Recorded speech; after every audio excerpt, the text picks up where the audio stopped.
Salam sehat buat kita sekalian. Kita bersyukur atas kemurahan Tuhan. Kita boleh ada sampai saat ini. Dan kita boleh bertemu walaupun tidak bertatap muka langsung karena pandemi COVID-19. Kita berdoa terus, semoga COVID-19 ini cepat berlalu dan kita bisa bertemu di kelas, bertatap muka langsung. Anak-anakku, saat ini kita akan belajar biologi. Yang pasti kalian belum mengetahui apa itu biologi karena di SMP biologi itu masuk pada IPA terpadu, masih tergabung dengan fisika, kimia, biologi. Tetapi di SMA sudah terpisah. Jadi saat ini kita akan berkenalan dengan biologi. Untuk itu Ibu akan memberikan video pembelajaran, disimak baik-baik ya. Dan setelah video berakhir nanti, Ibu akan memberikan tugas mandiri. Ibu akan bagikan di WA Group. Selamat menyaksikan, selamat belajar, semangat terus. Dalam kehidupan sehari-hari, sebenarnya kita selalu berhubungan dengan hal-hal yang berkaitan dengan biologi. Penemuan dan penelitian di bidang biologi bertujuan untuk menyejahterakan manusia. Misalnya, para petani menerapkan prinsip-prinsip biologi agar tanamannya dapat tumbuh subur dan hasilnya bagus. Kemudian, pada saat kita sakit, dokter juga akan memeriksa organ tubuh kita, menyelidiki apa penyebabnya. Namun, semakin berkembangnya waktu, semakin zaman now, semakin canggih pula alat untuk melakukan eksperimen membuat senjata biologis yang merugikan banyak orang. Nah, sekarang kita akan mempelajari tentang ruang lingkup biologi. Mari kita simak. Ruang lingkup biologi itu mencangkup 5 hal.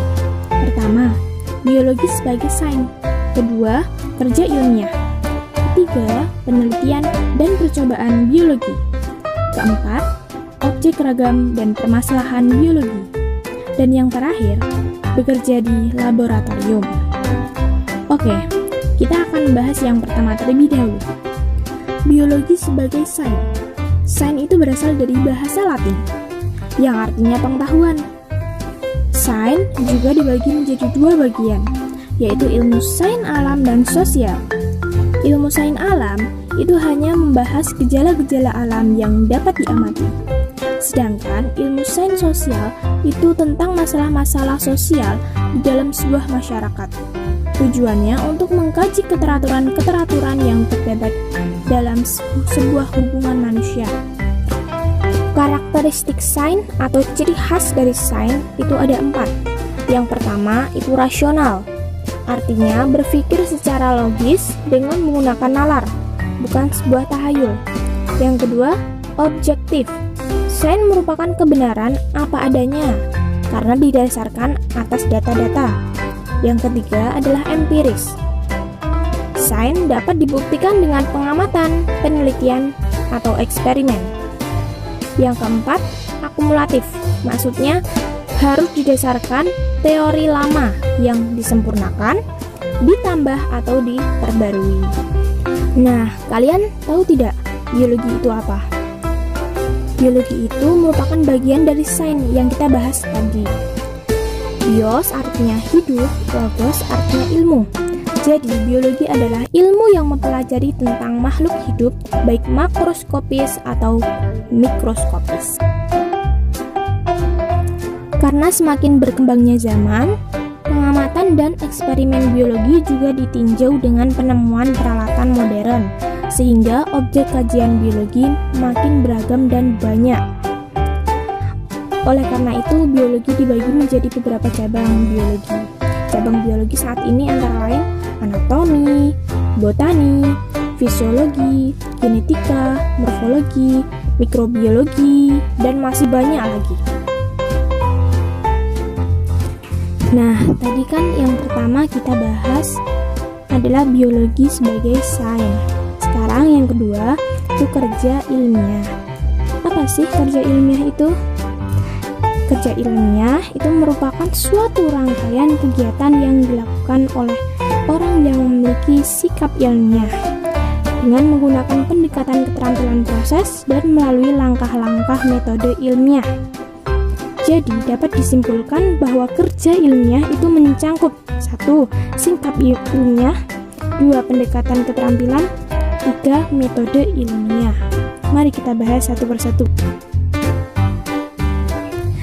Oke, sikap ilmiah. Agar dapat menghasilkan produk sains baru, para ilmuwan harus peka dan berpikir kritis terhadap kejadian atau gejala yang ada di alam. Mereka juga harus bekerja dengan tekun dan teliti, dan melakukan diskusi untuk bertukar pendapat.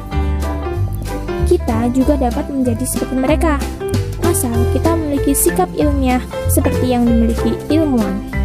Di antaranya, peka, kritis, rasa ingin tahu yang tinggi, optimis, sikap toleransi, terbuka, tekun, teliti, jujur, objektif, logis, dan lain-lain. Kemudian, yang kita bahas pendekatan keterampilan proses atau disebut juga inquiry approach. Itu merupakan suatu cara yang diterapkan pada siswa agar dapat menemukan sendiri fakta dan konsep ilmiah dengan melibatkan secara maksimal seluruh kemampuan. Nah, keterampilan proses itu antara lain mencangkup klasifikasi objek, pengajuan pertanyaan, melakukan pengamatan, menyajikan data, menafsirkan data, memperkirakan data, serta mengidentifikasi variabel. Nah, sekarang kita akan membahas satu persatu mulai dari yang pertama, yaitu klasifikasi objek. Jika dari segi bahasa, klasifikasi itu sama dengan mengelompokkan. Jadi, klasifikasi itu kegiatan mengelompokkan objek berdasarkan kriteria tertentu yang ditetapkan. Nah, tujuannya apa sih? Tujuannya untuk menyederhanakan objek sehingga memudahkan untuk diteliti. Misalnya, pengaruh micin terhadap hewan bertelur. Yang kita uji coba cukup salah satu hewan saja. Contohnya ayam. Kemudian yang kedua adalah mengajukan pertanyaan. Ide penelitian bisa muncul dari rasa ingin tahu yang tinggi. Pertanyaan yang muncul ketika kalian melihat sesuatu kejadian yang aneh dapat diangkat sebagai suatu masalah yang diselesaikan melalui serangkaian penelitian. Nah, masalah-masalah yang menarik itu dapat kalian temukan secara sengaja maupun tidak sengaja. Contohnya, saya pergi ke Danau Toba. Danau Telaga Warna. Saya mengamati adanya keanehan danau tersebut, yaitu warna air yang berubah-ubah. Kemudian timbul beberapa pertanyaan ya. Mengapa warna air berubah-ubah? Terus, warna apa saja sih yang timbul? Kemudian, apa yang menyebabkan timbulnya perubahan warna pada air? Nah, pertanyaan-pertanyaan itu yang disebut dengan rumusan masalah. Oke. Yang ketiga adalah observasi atau melakukan pengamatan. Kegiatan ini bertujuan untuk memperoleh data atau informasi yang berhubungan dengan objek penelitian dengan menggunakan panca indera maupun alat bantu. Alat bantunya itu contohnya termometer, higrometer, neraca, stopwatch, dan lain-lain. Data yang diperoleh dari kegiatan pengamatan tersebut juga dapat bersifat kuantitatif atau kualitatif. Nah, kualitatif itu data yang tidak dapat dinyatakan dengan angka. Contohnya, warna air danau kehijau-hijauan. Warna mawar itu merah, harum. Sedangkan data kuantitatif itu data yang dinyatakan dengan angka. Contohnya, air dari Sungai Opak memiliki pH 5,5. Nah, itu.